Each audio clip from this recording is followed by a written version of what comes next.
Hello everyone, मैं ममतेज गुप्ता। आज देखेंगे ये जो सीटेट के पेपर की हमने सीरीज चला रखी है प्रीवियस पेपर की, उसका ये 3 जनवरी 2022 वाला हम पेपर देखेंगे। और इस पेपर के हमने 2 पार्ट पहले से कर लिए हैं, आज ये तीसरा पार्ट है। और मैं थोड़ी थोड़ी छोटे छोटे वीडियो इसलिए बना के डाल रही हूँ क्योंकि देखिए ज़्यादा लंबी वीडियो हो जाती है, फिर आपको भी थोड़ा सा बोरिंग हो जाती है कि यार इतनी देर होगी वीडियो देखते हुए। तो इसलिए मैं क्या आपको थोड़ा थोड़ा दे रही हूँ, है ना, ताकि आपको देखने में बोरियत जैसा ना लगे। तो हमने इसके 60 तक कंप्लीट कर लिए थे। अब आज देखेंगे 61 से। ठीक है, आइए शुरू करते हैं। निम्नलिखित को सम्मिलित कीजिए तथा सही विकल्प का चयन कीजिए। पहला है जिला परिषद। जो जिला परिषद होता है उसको हम बोलते हैं जिलाधीश। इसका मतलब डीएम होता है। ठीक है, जिलाधीश कौन होता है? डीएम। ठीक है, जिला परिषद सॉरी डीएम के अंतर्गत ये आता है। ठीक है, जिला परिषद का जो जो कार्यभार होता है वो दिखता है। ठीक है, फिर आ गया ग्राम सभा। ग्राम सभा को हम क्या बोलते हैं? ग्राम सभा को हम बोलते हैं गांव लेवल पर होती है ग्राम सभा। ठीक है ना, गांव लेवल पर क्या होती है? ग्राम सभा। और देखो फिर है वार्ड समिति। जो वार्ड समिति होती है वो नगर पालिकाएं होती हैं। नगर पालिका ये नगरों में होती है, यानी कि शहरों में होती हैं। और शहरों में जैसे पंचायत के चुनाव होते हैं, उसी तरह से शहर में मेयर के चुनाव होते हैं, है ना। तो शहर में प्रधान नहीं होता, शहर में क्या होते हैं? मेयर होते हैं, है ना, या चेयरमैन होते हैं। शहर में जो बड़े शहर होते हैं उनमें मेयर होंगे, और जो छोटे शहर होते हैं उनमें क्या होता है? चेयरमैन होते हैं। तो इसका संबंध हो गया इससे, वार्ड समिति का नगर पालिका से। और देखिए निगम का संबंध हो गया महापौर से। ठीक है, तो इसको हम सम्मिलित कर लेते हैं। ये इसका जो आंसर हो गया वो हो गया पहला। आइए नेक्स्ट देखते हैं। अनियमित मजदूर श्रम शब्द की कक्षा में व्याख्या करते समय आप निम्नलिखित, ये थोड़ी गलत टाइप हो गया है, निम्नलिखित में से कौन सा या से उदाहरण प्रस्तुत करेंगे? पहले तो आप अनियमित मजदूरी के बारे में जान लीजिए। अनियमित मजदूरी क्या होती है? देखिए, अनियमित मजदूरी होती है कि आपको रोज पैसे ना मिलना, मतलब रोज मजदूरी ना मिलना, रोज काम ना मिलना। ठीक है, ये हो गया अनियमित मजदूरी। जैसे जो चौराहे पे मजदूर खड़े होते हैं ना, तो उनको ये बहुत कम पॉसिबिलिटी होती है कि उनको डेली काम मिले। कभी उनको खाली भी लौटना पड़ता है, कभी उनको काम मिल भी जाता है ना। जैसे जो घरों में काम करने वाली महिलाएं होती हैं, सहायिका होती हैं, तो उनको मतलब ये नहीं है कि 12 महीने उनको काम मिलेगा। किसी का मन है काम करवाने का, उसने थोड़े समय के लिए रख लिया, बाकी समय के लिए नहीं रखा कि भाई 1 महीने की जरूरत है हमें, या 2 महीने की जरूरत है, या कुछ फंक्शन वगैरह है, तब उन्होंने थोड़े समय के लिए रख लिया, बाद के लिए नहीं रखा। तो अनियमित मजदूरी का मतलब होता है कि आपको साल के 365 दिन काम ना मिलना। ठीक है, कभी मिलना और कभी नहीं मिलना। अब देखिए इसमें कौन सा उदाहरण आप प्रस्तुत करेंगे अगर अनियमित मजदूरी को आप समझा रहे हैं तो। अब देखते हैं ऑप्शन नंबर पहला ए, निर्माण स्थल पर काम करने वाला मिस्त्री। तो मैंने अभी आपको बताया जो चौराहे पे मजदूर जो होते हैं उनको कभी काम मिलता है और कभी नहीं मिलता है। तो इसका पहला ये हो गया। दूसरा है घरेलू सहायिकाएं, यानी कि जो घर में काम करने के लिए आती हैं महिलाएं, घर में थोड़ा सा हाथ बटाने के लिए, जैसे हम रख लेते हैं बर्तन के लिए या किसी दूसरे काम के लिए, प्रेस करने के लिए, इस तरह से जो रख लेते हैं हम, तो उनके लिए बोला गया घरेलू सहायिकाएं। और तीसरा है राष्ट्रीयकृत बैंकों में बैंक प्रबंधक। देखो ये जो राष्ट्रीयकृत बैंकों में जो बैंक प्रबंधक होते हैं, इनकी तो नियमित मजदूरी होती है, यानी कि इनको तो डेली काम मिलता है ना। बैंक वगैरह में जो जॉब करते हैं वो तो साल से साल तक उनको मिलती है तनख्वाह, और काम भी मिलता है और तनख्वाह भी मिलती है। लेकिन ये जो 2 ऊपर वाले बताए हैं, इनको हमेशा नहीं मिलता है, इनको कभी मिलता है काम और कभी नहीं मिलता है। नेक्स्ट देखते हैं अभिकथन। ए, खेती हर मजदूर ऋतुनिष्ठ, यानी कि सीजनल। ऋतुनिष्ठ का मतलब होता है कि ऋतु के हिसाब से काम मिलना, है ना, श्रमिक होते हैं। आर है, खेती में अनेक प्रकार के काम होते हैं, जैसे खेत तैयार करना, रोपाई, बुवाई, नराई और फसलों की कटाई। तो ये जो अभिकथन दिया गया है, तो ये पूछ रहे हैं क्या ये जो कारण दिया गया है इससे रिलेट कर रहा है या नहीं कर रहा है ना। तो देखिए इसका जो सही आंसर हो गया वो पहला हो गया। आपको भी पता है जो खेती में जो काम करते हैं किसान, उनका क्या है, ऋतु के हिसाब से काम होता है। इस ऋतु में फसल बोवेगी, इस ऋतु में फसल कटेगी, इस टाइम में वो होगा।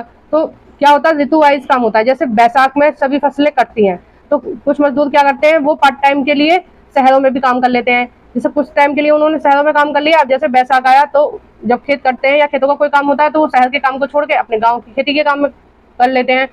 तो ये उसी तरह से बोला गया है। तो ये दोनों सही है, और जो आर है, जो कारण है, वो एक ही व्याख्या करता है, क्योंकि ये जो बुवाई है, निराई है और फसलों की कटाई है, ये क्या है, ऋतु के हिसाब से होती है, और हर समय तो नहीं होता ना खेती में काम, कभी कभी होता है। नेक्स्ट देखते हैं 64, निम्नलिखित कथनों को पढ़िए तथा सही विकल्प का चयन कीजिए।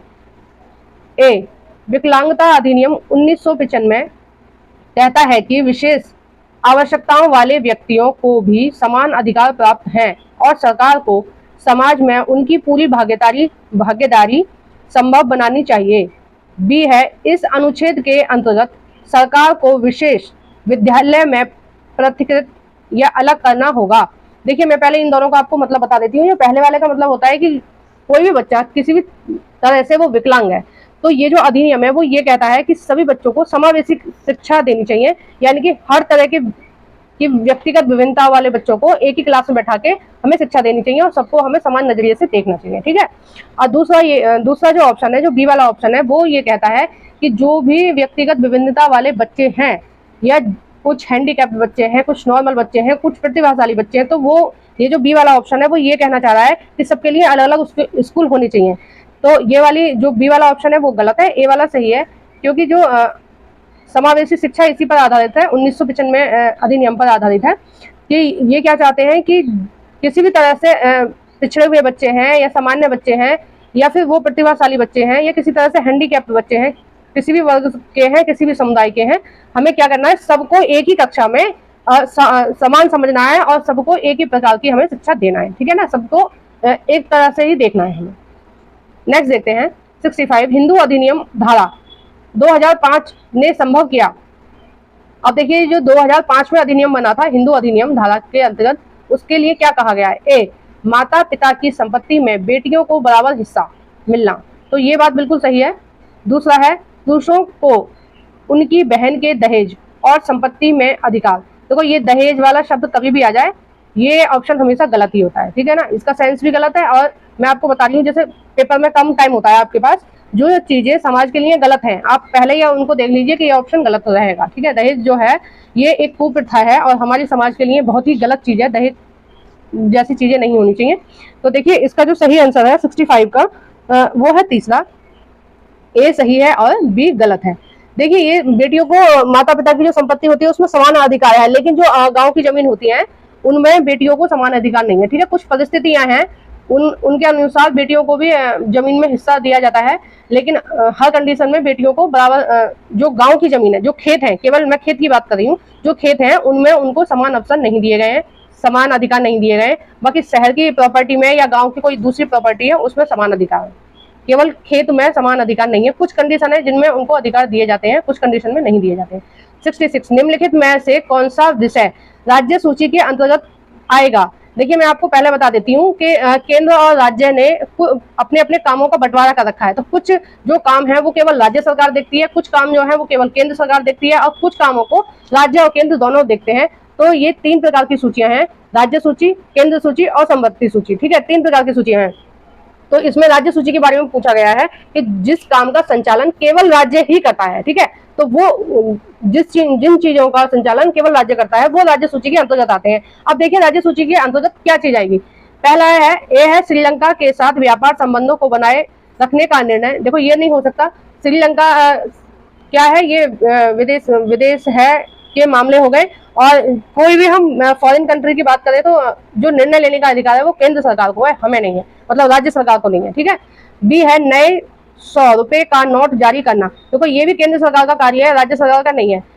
केंद्र सरकार के अधीन कौन काम करता है, हमारा आरबीआई बैंक, ठीक है ना, हमारा आरबीआई बैंक काम करता है। और ये जो सारे नोट वगैरह का जो जितना भी लेन देन का कुछ भी काम होता है पैसों का, उनके सारे निर्णय कौन लेता है, केंद्र सरकार की देखरेख में आरबीआई लेता है, ठीक है। नेक्स्ट देखते हैं सी, आरंभिक स्कूलों या विद्यालयों में मध्याह्न भोजन योजना को लागू कराने का निर्णय। देखो, ये है मिड डे मील, है ना, ये मिड डे मील के बारे में बात हो रही है, तो ये राज्य के अंतर्गत आती है। अभी देखिए, हाल फिलहाल में ही हरियाणा में क्या हुआ है कि मिड डे मील को बंद कर दिया गया है ना, उन्होंने मिड डे मील को बंद कर दिया गया है और कई राज्यों में मिड डे मील की जो कार्यक्रम है वो चल रहा है। तो ये किसका निर्णय है? ये राज्य सरकारों का निर्णय है। अगर ये केंद्र सरकार का निर्णय होता तो जो हरियाणा है जिन्होंने मध्याह्न भोजन को बंद कर दिया है, मिड डे मील को बंद कर दिया, वो बंद नहीं कर सकती थी, ठीक है ना, क्योंकि जब राज्य संचालन करता है तो वो जितने भी स्टेट है वो सबके लिए समान नियम होगा, है ना।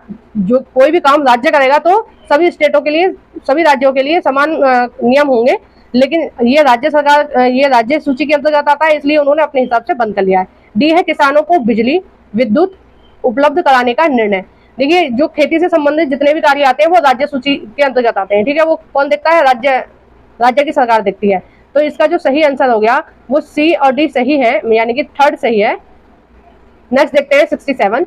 यदि एक व्यक्ति को अस्पताल में चिकित्सा उपचार के लिए मना कर दिया गया है तो यह उसके कौन से अधिकार का प्रत्यक्ष रूप से उल्लंघन है? कोई व्यक्ति हॉस्पिटल में गया और हॉस्पिटल वालों ने बोल दिया कि भाई हम तुम्हारा उपचार नहीं कर सकते, हमारे पास टाइम नहीं है, आप जाइए।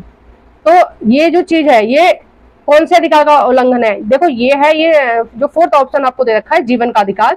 तो जीवन का जो अधिकार है, जीवन के अधिकार में ही ये स्वास्थ्य का अधिकार आता है, इसके अंतर्गत आता है, ठीक है, अलग से नहीं है। स्वास्थ्य का अधिकार जीवन के अधिकार के अंतर्गत है, तो इसलिए हम फोर्थ ऑप्शन करेंगे। अगर ये फोर्थ वाला नहीं दे रखा होता तो आपका ये पहला वाला भी सही होता। और ये जो फोर्थ ऑप्शन है जीवन का अधिकार, ये सही है। और ये जो अनुच्छेद है संविधान के जो मौलिक अधिकार हैं उनके 21 के अंतर्गत आता है, ठीक है। 21 में ये कहा गया है कि सभी भी लोगों को राज्य की तरफ से चिकित्सा, स्वस्थ वातावरण दिया जाएगा, यानी कि हवा पानी की सुविधा, ये सब का जो अरेंजमेंट करेगा वो राज्य सरकार करेगी, ठीक है। ये राज्य का काम है ये सारी सुविधाएं नागरिकों को देना। आइए नेक्स्ट देखते हैं 68। किसी मामले या मुकदमे में भारत के सर्वोच्च न्यायालय ने कहा कि जीवन का अधिकार संविधान के अनुच्छेद 21 के अंतर्गत एक मौलिक अधिकार है और इसमें प्रदूषण मुक्त वायु और पानी का अधिकार भी सम्मिलित है। तो ये किस मुकदमे के अंतर्गत उन्होंने फैसला सुनाया था? तो इसका जो सही आंसर है वो देखिए दूसरा है। एक्सप्लेनेशन करने जैसा कुछ है नहीं इसमें, तो मैं डायरेक्ट आपको आंसर बता देती हूँ। इसका आंसर है दूसरा, सुभाष कुमार बनाम भारतीय संघ। देखो ये जितने भी ये केस वगैरह जो होते हैं ना, इनको आप रट लीजिए, 2-4 ही हैं जो इम्पोर्टेंट है, वो हमेशा एग्जाम में आते हैं। तो जो 2-4 हैं उनको आप रट लीजिए, मतलब याद कर लीजिए, समझ लीजिए, वो आपको हमेशा काम आएंगे अन्य एग्जामों में भी।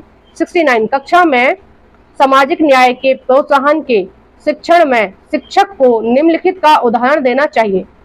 हमें क्या बताना है? सामाजिक न्याय के प्रोत्साहन के लिए, ठीक है, समाज में क्या है, समानता स्थापित करने के लिए एक शिक्षक को अपने जो विद्यार्थी हैं उनके समक्ष कौन सा उदाहरण देना चाहिए? पहला, छुआछूत या अस्पृश्यता का अनुमूलन, संविधान का अनुच्छेद 17। देखो अनुच्छेद 17 जो है वो ये बताता है कि हमें किसी के साथ भेदभाव नहीं करना है। अगर हम किसी के साथ छुआछूत मानते हैं या भेदभाव मानते हैं तो हम क्या है, हमें दंड मिलेगा, ठीक है, हाँ, हमारे खिलाफ कानूनी कार्रवाई होगी। तो ये जो अनुच्छेद है ये स्थापित करता है पूरे समाज में समानता। दूसरा है आरक्षण नीति। देखो आरक्षण नीति का मतलब है कि जो वर्ग पिछड़े हुए हैं, किसी भी तरीके से वो पिछड़ गए हैं, तो हमें क्या करना है, उनको आरक्षण देके, उनको थोड़ी सी रियायत देके और वर्गों के लेवल में लाना है। यानी कि सबको हमें क्या करना है, समान लाना है। कुछ जो वर्ग पीछे रह गए हैं उनको क्या है, हमें आरक्षण देना है। और आरक्षण के जरिए क्या है, सभी जो लोग हैं, भारत के जितने भी लोग हैं, वो क्या है, समान हो जाए, आर्थिक दृष्टि से समान हो जाए। तो इसका जो सही आंसर है, तीसरा है न्यायिक समीक्षा। इसका जो सही आंसर है वो हो गया सी। ए और बी दोनों सही है। नेक्स्ट देखते हैं 70। अभिकथन ए, लोगों के साथ भेदभाव इसलिए होता है क्योंकि वे गरीब या निर्धन है। कारण, देखिए ये बात कही गई है और उसका कारण क्या है, क्यों ऐसा है।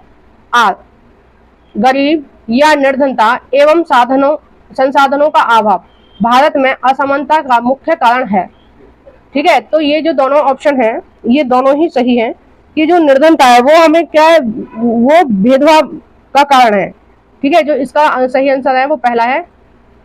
कोई व्यक्ति जो अमीर है वो किसी कैसा भी है, वो आपको वो अच्छा लगेगा, आप उससे बात करना चाहेंगे। क्यों? क्योंकि आप क्या है, गरीब लोगों को देखकर बात करते हैं। आजकल लोग जो रईस हैं या जिनके पास पैसा है, वो उनसे लोग ज्यादा बात करना पसंद करते हैं मुकाबले उनके जिनके पास पैसे नहीं है, है ना। नेक्स्ट देखते हैं 71। निम्नलिखित वक्तव्यों ए और बी को पढ़िए तथा सही विकल्प का चयन कीजिए। ए, पाठ्यचर्या में जेंडर परिप्रेक्ष्य को सम्मिलित करना महिलाओं के संदर्भ या प्रतिनिधित्व में बढ़ोतरी मात्र से है।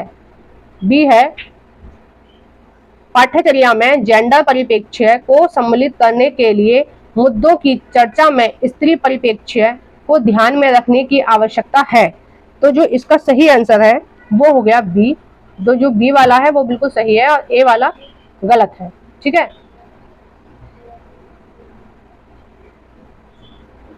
नेक्स्ट, चुनाव में मतदान के महत्व पर एक चर्चा की शुरुआत करने हेतु निम्नलिखित में से कौन सा विषय सबसे प्रासंगिक होगा? पहला, देश। देखिए इसमें जो क्वेश्चन में ये पूछा गया है कि जब चुनाव में मतदान के महत्व को हमें समझाना है। ठीक है, क्या है कि जो चुनाव होता है हमें उसमें मतदान होता है वोट डालना। ठीक है, मतदान क्या होता है? वोट डालना। तो जो वोट डालने का जो अधिकार है वो उसके हमें महत्व को समझाना है। अब हम किस जरिए से उसको समझा सकते हैं? पहला देखिए, देश जिसमें चुनाव में सार्वभौमिक मत अधिकार की प्रणाली है। दूसरा है भारतीय नागरिकों के मौलिक कर्तव्यों। तीसरा है सार्वजनिक भलाई के लिए सूचित और विवेकपूर्ण निर्णय लेना। तीसरा है नाबालिग मतदान क्यों नहीं कर सकते। तो 72 का जो सही आंसर है वो है तीसरा। देखिए ये हमारे यहाँ क्या है, सार्वभौमिक मत अधिकार है, मतलब सभी को मत देने का अधिकार है जो 18 साल से ऊपर की उम्र के हैं। लेकिन ये जो मत का अधिकार हमें दिया गया है क्योंकि ये जो सार्वजनिक भलाई के लिए, सार्वजनिक भलाई का मतलब होता है सबकी भलाई के लिए।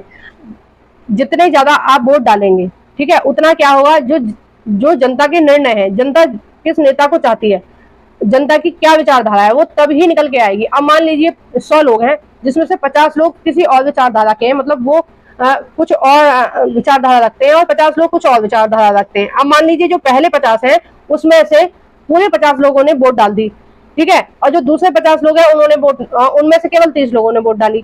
तो कौन सी विचारधारा ज्यादा चलेगी? जिन्होंने 50 लोगों ने 50 में से 50 ने ही वोट डाल दी, तो जो दूसरी विचारधारा है वो ऑटोमेटिक दब जाएगी, है ना, क्योंकि उन लोगों ने वोट नहीं डाली। इसलिए ये जो सार्वभौमिक मताधिकार आपको मिला गया है वो आपको विवेकपूर्ण निर्णय लेने के लिए दिया गया है, ताकि आप सार्वजनिक यानी कि सबकी भलाई के लिए निर्णय ले सकें। इसलिए सभी लोगों को मतदान करना बहुत जरूरी है। जिनको भी जो भी 18 साल से ऊपर के बच्चे हैं या बच्चियां हैं उन सबको मत देना चाहिए अपना, ठीक है, अपना वोट डालना चाहिए। देखिए जो यूरोप की कुछ कंट्री है उनमें क्या था, पहले महिलाओं को वोट डालने का अधिकार नहीं था, ठीक है, कुछ कंट्रीज में आज भी महिलाओं को वोट डालने का अधिकार नहीं है, लड़कियों को वोट डालने का अधिकार नहीं है। और यूरोप की कुछ कंट्रियों में तो पहले ऐसा था कि जो 25 साल से ऊपर के लोग हैं उनमें से केवल वही लोग वोट डाल सकते थे जो किसी भी सरकारी पद पर हैं, यानी कि जो मजदूर कैटेगरी के जो लोग होते हैं उनको मत डालने का अधिकार था ही नहीं। तो ये हमारा सौभाग्य है कि हम भारत में हैं और सबको वोट डालने का अधिकार है। तो आप सब लोग जो भी वोट डालने के लिए 18 साल से ऊपर के हैं उनको वोट डालनी चाहिए, ताकि जो निर्णय है आपके, आप क्या सोचते हैं, आपकी क्या विचारधारा है, वो निकल कर आए सभी के फायदे के लिए। नेक्स्ट देखते हैं 73। भूगोल की एक शिक्षिका अपने विद्यार्थियों को एक उद्योग स्थापित करने के लिए अवस्थित के कारकों की गहराई से छानबीन कराना चाहती है।